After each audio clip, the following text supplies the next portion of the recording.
metal finishing over here on the TS car. We're getting that all cleaned up, and I'm over here running down here scoring this a few times.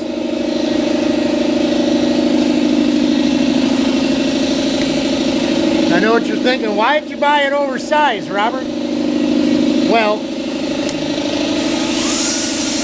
if you don't buy it a little bit too big, you end up having problems. Once the glued surfaces touch each other, you can't pull it back up. I'll show you. We started with this corner, and you can see that little ripple right here. That's where this corner was stuck, and we started getting offline. But you know what? Once it's down, it's down. We tried to get it back up, and you can't. So generally, you would just let it overhang all four sides. That way you don't have this problem. Now the trim's going to cover it. It doesn't really matter.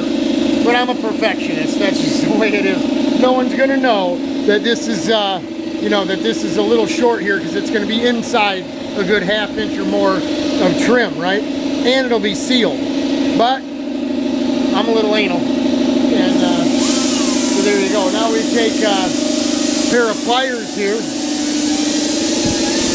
and just go ahead and bend this back and forth, and it'll snap right off.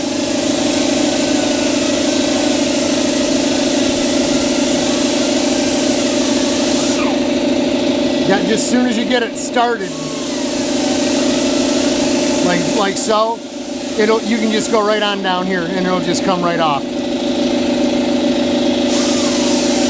Right? Just like opening a can of soup.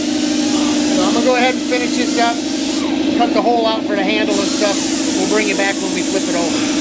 Talk to y'all in a bit.